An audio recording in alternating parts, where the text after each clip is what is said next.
الله وانظلم. الف مبروك يا مغربي، مبارك التأهل تستاهل، بس الحق السوري انظلم.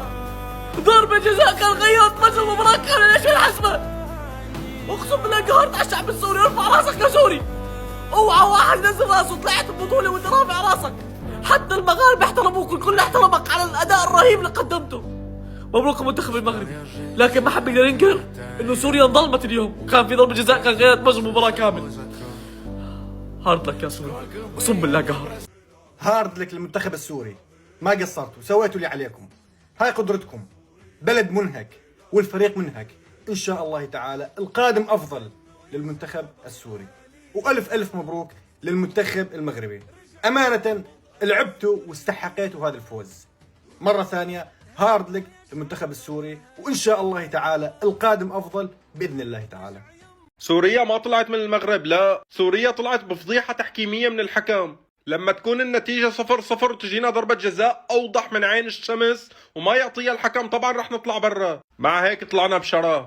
الياس هدايا، انت مو حارس منتخب ولا حارس فريق، انت حارس وطن. ارفع راسك. مزبوط، الجول اللي حطوه المغرب انت بتتحمل مسؤوليته، كان فينك ترد على جهة تانية ما ترد لمهاجم المغرب، ولكن كلنا بظهرك. قدمت مباراة خيالية، مباراة اسطورية. هارد لك للشعب السوري، والقادم اجمل باذن الله. سحرة المغاربة، سحرة المغاربة مو طبيعيين. شوفوا الاحصائيات، المغرب بالمنتخب الثالث يا ناس يا عالم، وحتى لو مو الثالث، حتى لو الرابع، حتى لو خامس، اللاعب المغربي متأسس صح. اليوم اجاني احساس كأنما المغربي ولد لي يلعب كرة قدم. يا اخي ماكو هيك منتخب مطرود من عنده لاعب وباقي ب10 لاعبين ومتقدم بالنتيجة، واخر دقائق ما يضيع وقت وما يلعب باص الى الخلف، يلعب الى الامام يريد يسجل الثاني. يا الله، هارد لك لسوريا. خسارة مستحقة بالنسبة لكم. المغرب كان افضل بالطول وبالعرض. الف مبروك للمغاربة. فينكم السوريين؟ ما بنشوش لي السوريين. فوز المنتخب المغربي على سوريا، والمغرب هو اللي غيدي الكاس، وعقلوا على هاد الهضره هذه. وفي نصف النهائي المغرب غادي يطيح ضد الجزائر وغادي نغلبوهم، وغادي نوصلوا الفينال، والمغرب هو اللي غيدي الكاس، وعقلوا على هاد الهضره هذه. وديما مغرب، غير هو ما تبقاوش تحتقروا المغرب تقولوا جيبوا لنا المغرب، جيبوا لنا المغرب. ها هو المغرب غلب السعوديه، غلب سوريا، والجزائر في الطريق. رسميا يا جماعة الخير، منتخب المغرب إلى دوري الأربعة بعد فوزه على منتخب سوريا.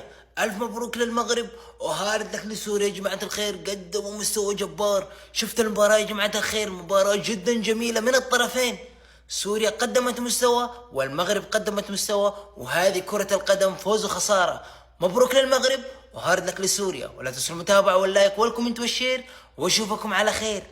المنتخب المغربي أو المتأهلين إلى المربع الذهبي في بطولة كأس العرب. مبروك للمنتخب المغربي، وهارد لك للمنتخب السوري. من دقايق انتهت المباراة ما بين المنتخب المغربي والمنتخب السوري في دور ربع النهائي، وتأهل رسميا المنتخب المغربي بعد الفوز 1-0 على منتخب سوريا. مباراة كانت حلوة جدا ومباراة كانت ممتعة. المنتخب المغربي كان أفضل شوية من المنتخب السوري، ولكن المنتخب السوري لعيبته عملوا كل حاجة عشان يحاولوا يعدلوا النتيجة، ولكن للأسف ما قدروش. المنتخب السوري لعيبته بصراحة رجالة عاملين أداء 10/10 من أول البطولة، يحترموا عليه. والحارس بتاعهم النهارده عمل ماتش كبير قوي قدام المنتخب المغربي، ولكن زي ما قلت لك كانت نهايه المباراه 1-0 لمنتخب المغرب، وودعوا البطوله رسميا. هارد لك للمنتخب السوري، لاعيبه رجاله وقدموا بطوله كبيره قوي، وبنتمنى لهم التوفيق في اللي جاي. اما على المنتخب المغربي فيستاهلوا، لكل مجتهد نصيب. الناس دي بتجتهد وبتبقى داخله اي بطوله حاطين هدفهم اللقب، خلاص هم داخلين ما يهزروش، هياخدوا البطوله ويمشوا. هي دي طريقتهم وده اسلوبهم. الناس نازلين من اول دقيقه عارفين هيعملوا ايه وعارفين ان هم هيفوزوا، عشان وليد ازارو في الدقيقه 75 يسجل هدف الفوز، والهدف اللي كان كفايه ان هم يصعدوا. وكمان اتطرد منهم اللاعب محمد مفيد في الدقيقه 90، وكان في 6 دقائق وقت بدل ضايع. لعيبه سوريا عملوا كل حاجه في 6 دقائق دول، ولكن برضه ما قدروش يسجلوا هدف التعديل، وانتهت المباراه بفوز منتخب المغرب 1-0. مبروك للشعب المغربي العظيم،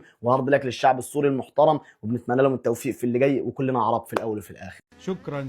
شكرا من القلب لكل لاعبي المنتخب السوري، وبخص بالذكر الحارس البطل الياس هدايا. ركله جزاء للاسف غير محتسبه، اخر في التبديلات المدرب خوسيلانا، كان بالامكان افضل ما كان، ولكن شكرا انكم فرحتوا الشعب كلياته، وشكرا للاداء بحتم الظروف الحاليه. شكرا كثير للاداء البطوله والاسطوري اللي قدمتوه، وبنشوفكم ان شاء الله ببطولات وبمناسبات قادمه باذن الله. المنتخب السوري للافضل. شكرا كثير مره ثانيه من القلب، ومبروك للمنتخب المغربي.